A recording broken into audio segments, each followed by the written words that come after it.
নমস্কার বন্ধুরা, আজকে আমার রেসিপি হলো নিরামিষ আলুর দম। চলুন কত সহজভাবে আমি এই আলুর দম বানিয়ে নিই, তাই সেটা আপনাদের সাথে শেয়ার করতে যাচ্ছি। তো চলুন দেখে নিই। আলুর দম বানানোর জন্য এখানে আমি কিছু মশলা আগে ভেজে নেব। জিরে, ধনে, 3টে এলাচ, লবঙ্গ আর কিছু গোলমরিচ, আর দিয়ে দিচ্ছি মৌরি, আর দিয়ে দিলাম 2টো শুকনো লঙ্কা। এই গোটা মশলাগুলোকে আমি প্রথমে একটু ভেজে নেব। ভেজে নিয়ে আমি মিক্সিতে গুঁড়ো করে নেব। এখানে আমার মশলা ভাজা হয়ে গেলে আমি একটা পাত্রে ঢেলে নিয়ে এটি একটু ঠান্ডা করে নেব, তারপর আমি মিক্সিতে গুঁড়ো করে নেব। আমার আলুর দমের জন্য এখানে মশলা রেডি। চলুন আর একটা মশলা বানিয়ে নিচ্ছি। এখানে আমি 2টো মিডিয়াম সাইজের টমেটো নিয়ে নিয়েছি টুকরো করে, আর নিয়ে নিচ্ছি 1 ইঞ্চি মতো আদা, আর দিয়ে দিয়েছি 3টে কাঁচা লঙ্কা। এটা আমি মিক্সিতে ফাইন পেস্ট বানিয়ে নেব। আর এখানে নিয়ে নিয়েছি আলুটাকে আমি সেদ্ধ করে নিয়েছি। এরপর আমি আলুর খোসাগুলো ছাড়িয়ে নেব। এরপর গ্যাসের মধ্যে একটা কড়াই চাপিয়ে তাতে সর্ষের তেল দিয়ে দিচ্ছি। তেলটি গরম হলে আমি সেদ্ধ করা আলুগুলো ভেজে নেব।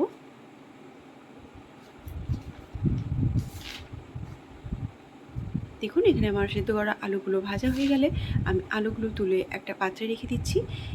আলুগুলো তুলে নেওয়ার পর সেই তেলেই আমি অল্প সামান্য জিরে ফোড়ন দিয়ে দিচ্ছি। জিরেটা ভাজা হয়ে এলে এবার আমি টমেটো, কাঁচা লঙ্কা আর আদার যে পেস্টটা বানিয়েছিলাম সেটা দিয়ে দিলাম।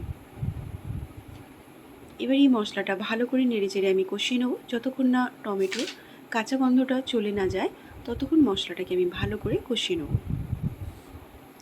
মশলা কষানোর সময় এখানে আমি স্বাদ মতো লবণ আর হলুদ অ্যাড করে দিচ্ছি।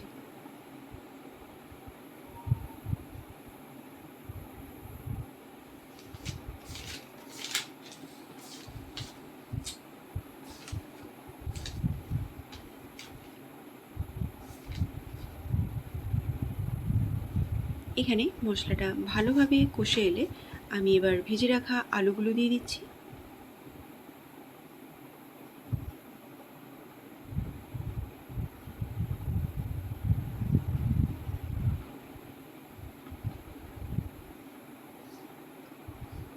একটু সামান্য আমি হাফ কাপের মতো জল দিয়েছি। জল দিয়ে আবারও আলুগুলোকে মশলার সঙ্গে ভালো করে নেড়েচেড়ে নিলাম। এরপর ভেজে রাখা মশলাটা আমি দিয়ে দিচ্ছি।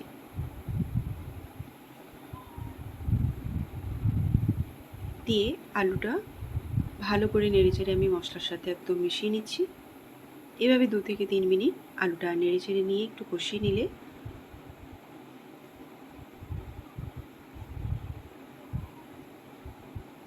2-3 মিনিট এভাবে একটু আলুগুলো মশলার সাথে কষিয়ে নেওয়ার পর এখানে আমি দিয়ে দিচ্ছি গরম জল। আপনারা যে যেরকম গ্রেভি রাখতে চান সেই পরিমাণে জল অ্যাড করবেন।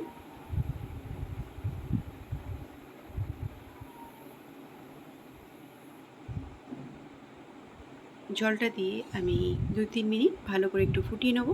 সবশেষে আমি দিয়ে দিচ্ছি একটু সামান্য পরিমাণে চিনি।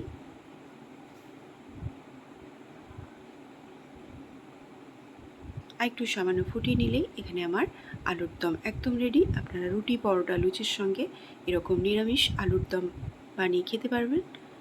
অসাধারণ লাগে এরকমভাবে নিরামিষ আলুর দম।